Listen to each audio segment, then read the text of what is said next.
Chemical manufacturer 3M recently agreed to a $10.3 billion settlement.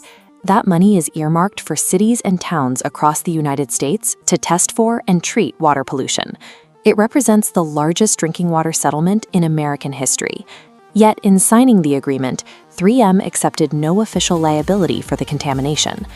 Corporate records show that the company's understanding of the chemicals involved, per- and polyfluoroalkyl substances, or PFAS, goes back decades. A 1963 internal report explicitly labeled the substances as toxic and completely resistant to biological attack. By 1978, internal corporate studies observed severe biological reactions. When exposed to food contaminated with PFAS, a specific type of forever chemical, laboratory monkeys died within days. Separate 90-day studies on rats revealed severe liver discoloration.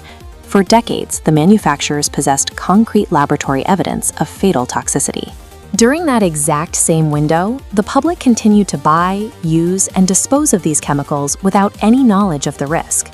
Consumers encountered PFAS heavily in the kitchen. It was aggressively marketed as a modern chemical miracle, creating non-stick coatings that made frying pans effortless to clean and prevented grease from soaking through fast food wrappers. It was woven into daily apparel. Manufacturers relied on it as a highly effective waterproofing agent, applied to rain jackets, outdoor gear, and even stain-resistant carpets. Beyond household goods, it became a staple in heavy-duty emergency applications. Specialized firefighting foams containing high concentrations of PFAS were sprayed heavily at military bases and airports, seeping directly into the surrounding soil. From landfills, industrial sites, and testing grounds, these chemicals steadily migrated. They washed out of discarded consumer goods and filtered down through the dirt, creating an invisible contamination slick spreading through global groundwater systems. We traded the long-term safety of the water supply for a few decades of grease-proof wrappers and water-repellent jackets. At the microscopic level, the issue comes down to a single structural feature, the carbon-fluorine bond. It is one of the strongest chemical connections in organic chemistry. That intense chemical stability is exactly what makes it repel water and oil so effectively. It is also why the natural environment lacks any mechanism to break the molecule down. Microbes can't digest it. Sunlight doesn't degrade it.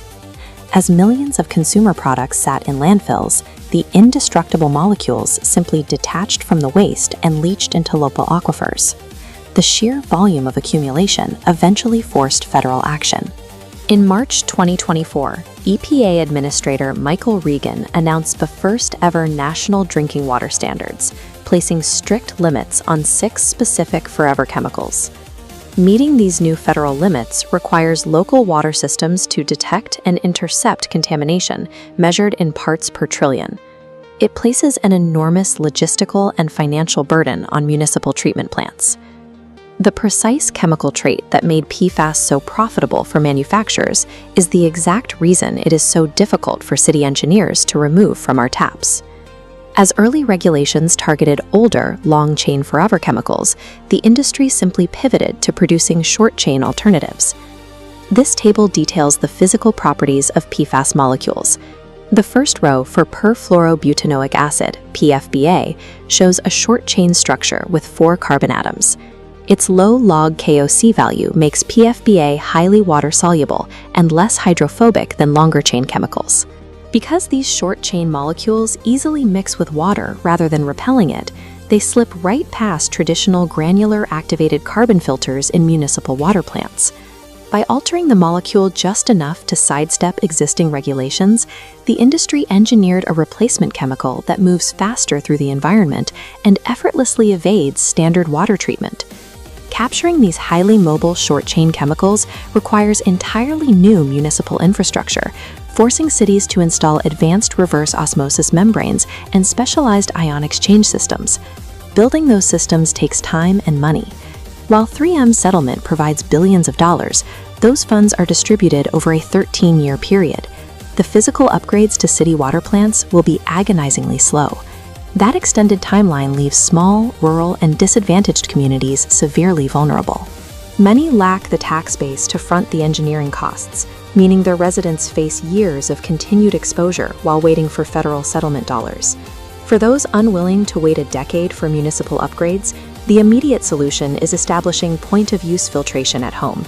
Because PFAS chemicals are invisible, tasteless, and odorless, the first step is sending a tap water sample to a certified laboratory to identify exactly which chain lengths are present in your local supply. Standard pitcher filters cannot catch these molecules. Consumers must verify that their home filtration system carries specific NSF ANSI certifications, explicitly proving the reduction of PFOA, PFOS, or total PFAS. There is progress at the source. Under mounting legal pressure, 3M has committed to completely ceasing all PFAS production by the end of 2025. But the chemicals already released will not degrade. The era of unchecked production is ending.